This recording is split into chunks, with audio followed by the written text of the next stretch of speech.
Welcome to Library Services and Resources for ENC 1102.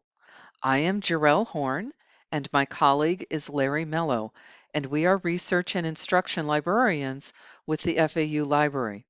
We will be guiding you through the various services and resources that the library offers, not just for this class, but for your career here at FAU. So with that, let's get started.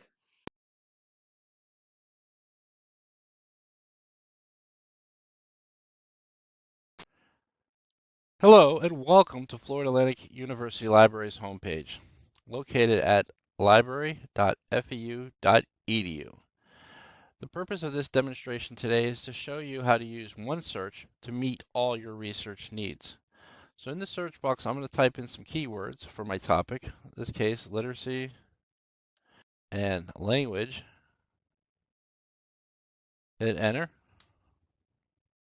and see how many items come back. You can see based on my two keywords, there's over 596 plus thousand items. So from here, I can begin to narrow my search down by clicking on one of a few of these limiters off to the side. Well, maybe my professor has said I just need to find peer-reviewed articles. So I'm going to click on peer-reviewed journals, and this will drop us down to 386,000 articles. Then I can go to resource type, and you can see on the resource type, there's articles, there's conference proceedings, there's government documents, there's data sets. There's a whole lot of different resources at my disposal. But I'm just going to keep it at peer-reviewed articles for right now. Go to subject, and then I'm going to look at how can I narrow this down? Well, maybe I want to take my research to dealing with literacy and language, and I want to focus on children. Click on children, and you can see we've dropped to 26 plus thousand items. Now I can go to creation date. Date is usually how we decide when things were published. So I'm going to go and change it to, say, the last 10 years. Maybe the professor says, I only want you to look at items within the last 10 years or so. So I'll go 2014 to 2024, hit refine.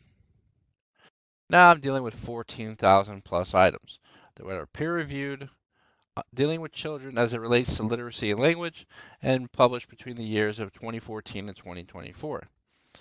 14,318. Now I'm going to start scrolling, looking at my titles, trying to figure out which ones fit my needs. And I'm going to go down to number 4 for this example. Literacy and language teaching and learning with interactive whiteboards in early schooling. Seems interesting enough. I'm going to click on this link. You'll notice it has your bibliographic information. It says it's viewable online through one of these databases. And it has a nice description or abstract. Get in the habit of reading the abstract, because within that short paragraph, it should tell you if this article fits the needs of your research topic. For this example, I'm going to say it does. I'm going to go up here, and it's going to ask me which database should I click on. If you have a particular database you're familiar with, I say click on that one. If you're not sure, either one of these will do. But for this demonstration, I will click on Wiley. And there's our HTML version of our article. Nice and neat. I can look for it online. I can read it right then and there, but it's best if you open up as a PDF.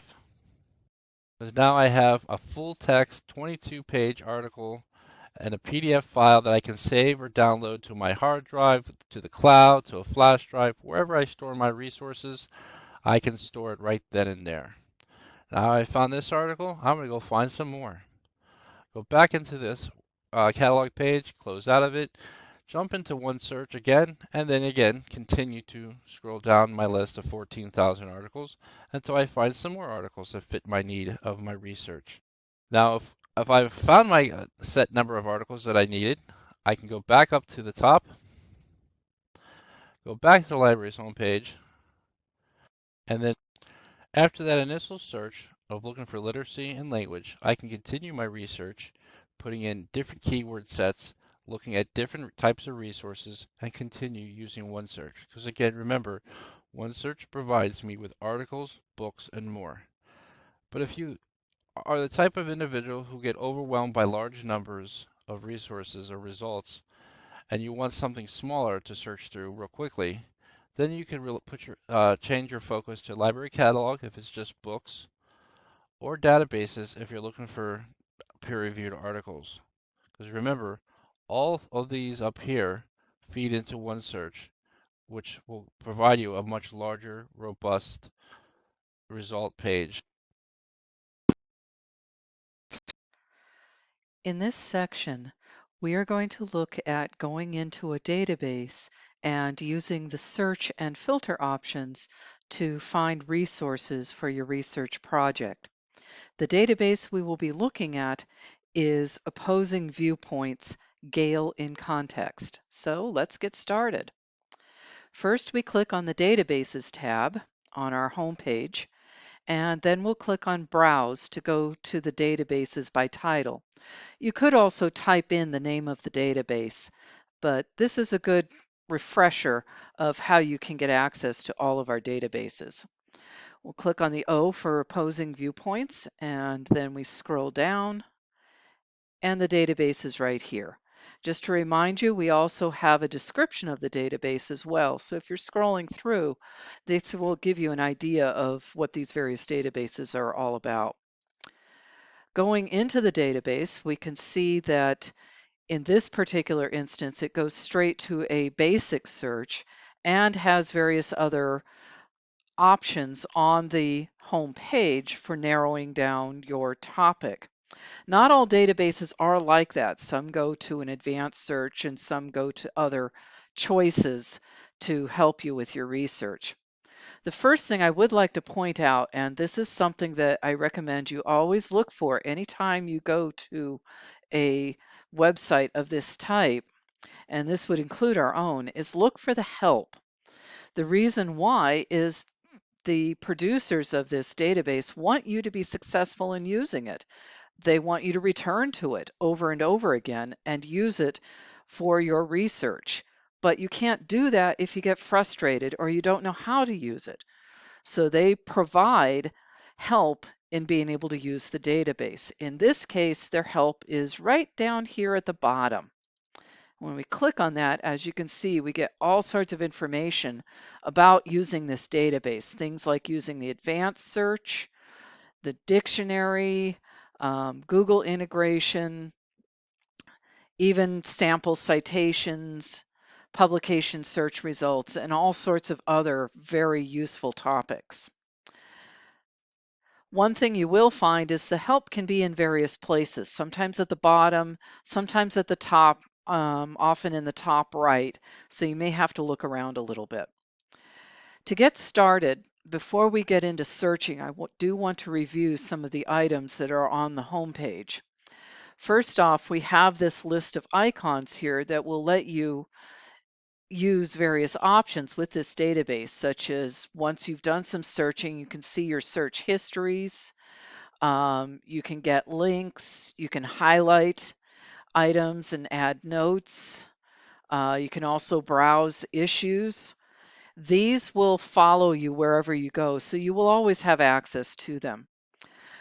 Within the home page, the item in the middle that you see is the latest issues that a lot of people are looking at. And these are just suggestions to get you started if you're looking for a topic. You can also scroll down, and this particular database will give you many other issues that people are discussing. If you don't see anything here, and these will be all of the quote hot issues, you can browse all of them and see if there's anything here that will help you. Now to go back, we have a few other resources down here, and one I do want to point out here is this topic finder. And you'll see access to that on the other pages you visit. This is actually very useful because this lets you relate topics and find other subjects that you can search on, and they do it in two ways. One way is through using tiles, such as what it looks like here, and the other way is by using a circle. So we'll do a quick look so you can see what they look like, and then we'll get into our search. The search I'm going to do will be on literacy or language, and we'll see what we come up with.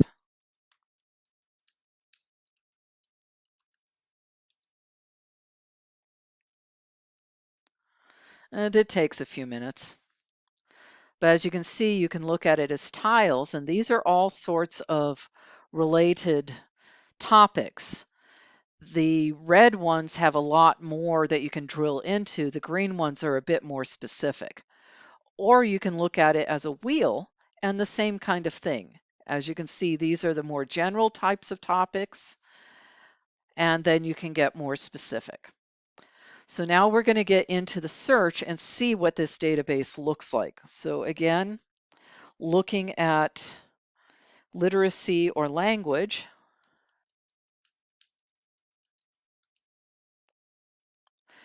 this is what you will come up with when you make a search. Now, I purposely chose a broad search so I can show you how to narrow things down, but I want you to see exactly what you'll come up with.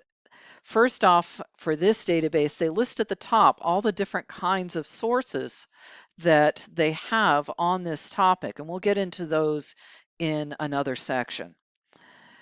You can also filter by publication date, and oftentimes you will need to do that. For instance, you may want sources from only the last 6 years, and this is one way that you can choose only those sources. Full text documents, I recommend that for basic research. It's a lot less frustrating to have full access to the document than to have to order it through our interlibrary loan system. You can also make sure you're only getting peer-reviewed journals, which will narrow all of this down mostly to just academic journals. And there's other filters that you have here too.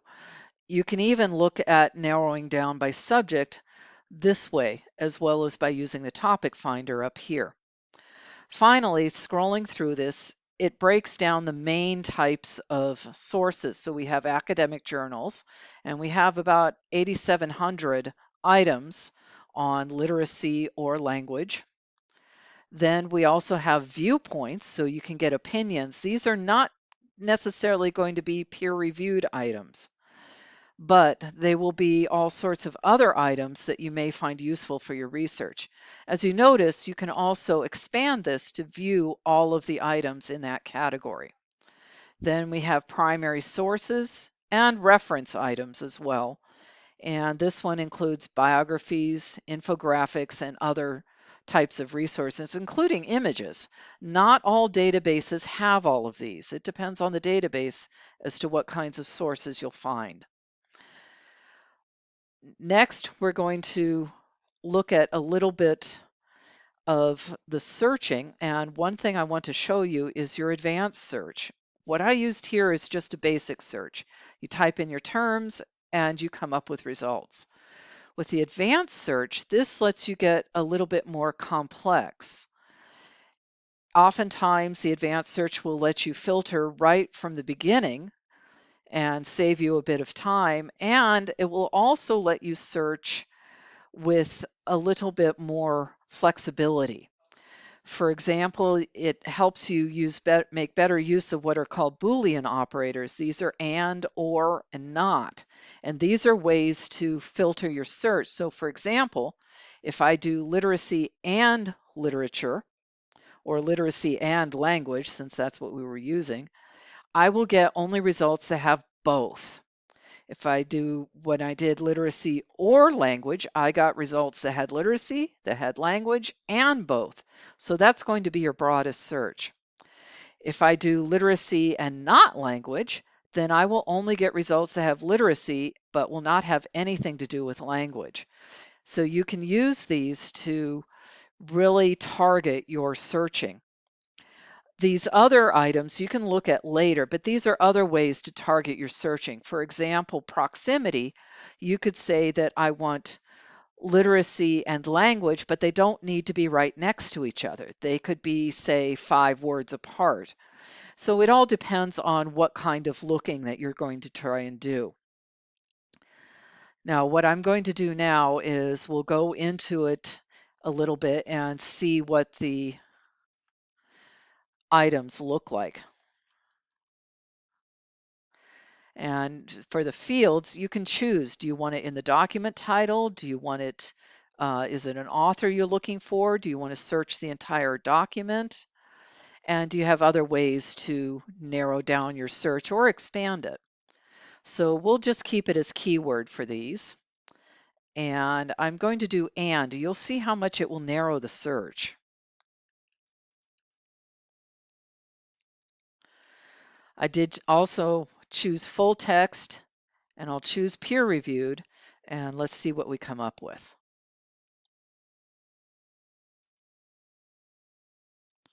As you can see, we had 8,700 items.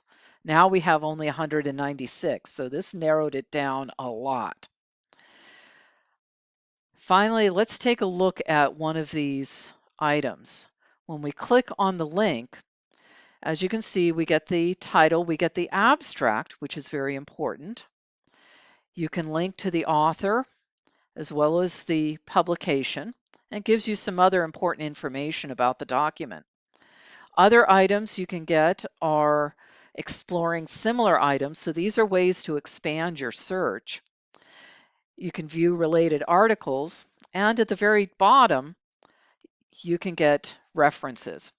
Now, one thing I do want to point out is one of the things that you can do to expand your search is looking through the abstract to see how else these items are being talked about. And this one will even highlight a few things for you, such as children's literacy, reading, and these are other topics that you could look at that are related to language and literacy. Finally, going back to the entry here, as you can see, you also get the publication, although you can't get into the author, you'll have to go into the document for that. In this case, that's not always true. And it gives you a little bit of information about the item. Sometimes you will also see an abstract here. Not all of them do that. In this section, we will discuss various source types of resources that you might use in your research. When I say source types, what I'm talking about is different kinds of information that you might use in your research projects, such as journal articles, magazine articles, newspaper clippings, even images, diaries, anything of that kind that you could use. Now, before we get into what specific source types might be like, the first thing that I want to go over is this main categories of source types, and we split them up into two main types. One is called peer-reviewed. These are research sources, usually articles in academic journals, that have been reviewed by peers of the author, experts in that subject that the author or authors wrote in. And these items were published in a commercial publisher. Anything else is what is called gray literature. This is not to say that anything else is not valuable. It is. This includes things like primary sources such as letters, diaries, eyewitness accounts, original documents, and so on. It also includes images, websites, most books, magazine articles, newspaper articles, and so on. And the main issue with all of these items is that they are not peer-reviewed. But that, as I said, that does not mean that they are not valuable. Now, to go over these different source types, I am using opposing viewpoints from Gale and Context. I've done a search on literacy or language to pull up a broad amount of sources, and we'll go through them a little bit so you can see what they're like. As you can see, for this particular database, they list the types of sources at the top. Academic journals is probably one that you'll use the most. This is where you're going to find your peer-reviewed sources. And they list that there's about 8,700 of them. Now you do see that you have a filter over here for peer-reviewed journals. And if we click that, you'll see what happens. In this case, that's exactly what it narrows it down to, is the academic journals. I just want to make the point that this will not always be true, but in general, if you choose something that says it's an academic journal or a journal article, it is most likely also going to be peer reviewed. And some databases don't list items as peer reviewed, they'll just list journal articles. Now, the other kinds of sources that we have here are, as I said, what are in what's considered gray literature, but they are valuable. If we scroll down, we can see viewpoints. When we click on that, these are all articles that have been written about the topics, taking pro and con and expressing other opinions about the topics that we looked for. Other things that you could look at might be primary sources, and these are actual documents and other original items that are written about these topics. So they might be witness accounts, someone's account of their life and what they saw or what they experienced, a document that was produced. For instance, the Declaration of Independence is considered a primary source. The Constitution is considered a primary source. Many news articles, ones that are talking about events and things that happened, not editorials and things of that nature, are also considered primary sources. And we have other kinds of sources here. Reference, for example, that goes into exploring the different topics that you might look at. This one even includes some videos that you might want to look at or could possibly use in one of your projects. Also images, magazines.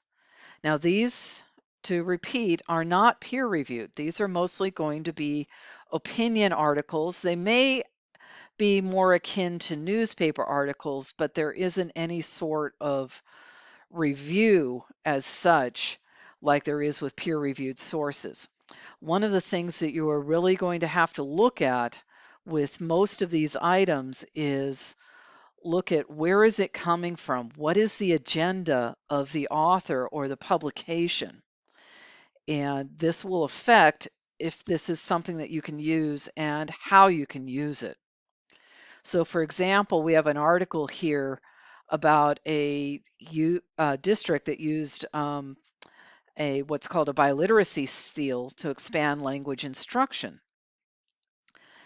And it's from a magazine called Education Week. So you'd want to know just how reliable is this magazine. And one nice thing about using these kinds of sources is that they can help with bias. Although the journal articles are peer reviewed, they can also leave a lot out, especially if the article being submitted does not have results that the publisher is looking for. So this is a way to get a more complete picture of your topic.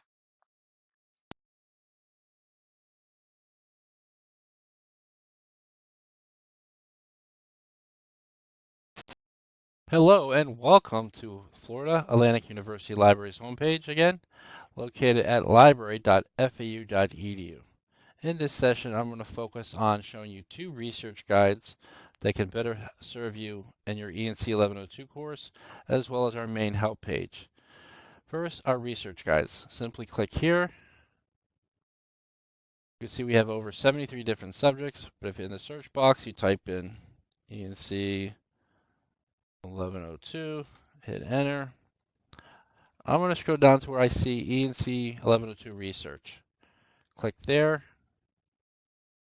In this research guide or course guide for 1102, you can see you have access to OneSearch, same way as you do the library's homepage, some search strategies so you can create a search strategy for your research, our citations page, a page on plagiarism to go over that if you need more information to understand plagiarism, as well as news and viewpoints. This will take you into our database section here where our creator has created a list of databases that best fit your needs for 1102 research, and also a section on literary criticism. Again, these course guides are created just so you can have access to everything that the library's homepage will, and a course guide designed strictly for your ENC 1102 research guide. Now I'm going to go back to the main LibGuide page or subject guide page, show you how to access citations. So I'm going to type in citations, or in this case, click on it, hit search. You'll want to click on the first bold citations link here.